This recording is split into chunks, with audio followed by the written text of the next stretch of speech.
আবহাওয়ার খবর জানতে চলে যাচ্ছি সহকর্মী সুকান্ত সরকারের কাছে। সুকান্ত, আজকের আবহাওয়া নিয়ে আপনার কাছে কি তথ্য আছে আমাদের জানান। রীতা, আপনাকে অসংখ্য ধন্যবাদ। দর্শক, আজ 26 জুন 2026 জানিয়ে দিব আবহাওয়ার সর্বশেষ তথ্য। মৌসুমের স্বাভাবিক লঘুচাপ দক্ষিণ বঙ্গোপসাগরে অবস্থান করছে এবং এর একটি বর্ধিতাংশ উত্তর বঙ্গোপসাগর এবং তৎসংলগ্ন এলাকায় অবস্থান করছে।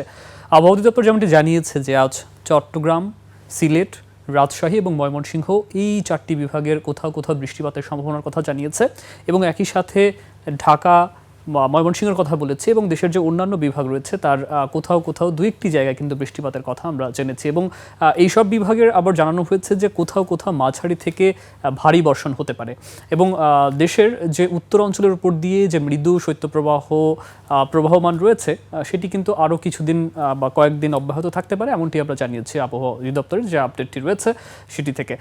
আমরা একটু লক্ষ্য করব যে আসলে এই মুহূর্তে ঢাকা সহ এর আশপাশের অঞ্চলের তাপমাত্রা কেমন রয়েছে।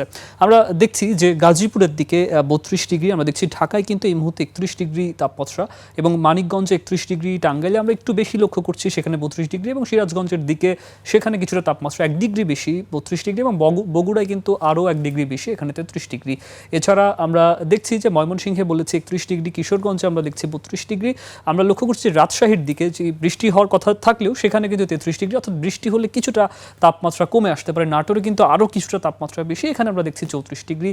আমরা পাবনাতে লক্ষ্য করছি 32 ডিগ্রি এবং মাগুরাতে এবং যশোরে আমরা একই রকম তাপমাত্রা আমরা খেয়াল করছি 32 ডিগ্রি এবং খুলনাতে যে শৈত্যপ্রবাহ দুঃখিত এই মুহূর্তে আসলে যে তাপপ্রবাহ বয়ে যাচ্ছে সেটি বলেছি যে অব্যাহত থাকতে পারে, সেটি কিন্তু এই মুহূর্তে আমরা সেখানে লক্ষ্য করছি 31 ডিগ্রি, অর্থাৎ বৃষ্টি হলে কিছুটা তাপপ্রবাহ সারা দেশেই যে আমরা ব্যবসা গরম আমরা ঢাকায় লক্ষ্য করছি সেটিও কিন্তু প্রশমিত হতে পারে এবং যেমনটি জানিয়েছে আবহাওয়া অধিদপ্তর যে আজ ঢাকার বাতাসের আপেক্ষিক আর্দ্রতা ছিল 88% এবং দিন এবং রাতের যে তাপমাত্রার কথা জানিয়েছে সেটি কিছুটা কমতে পারে রাতের তাপমাত্রা।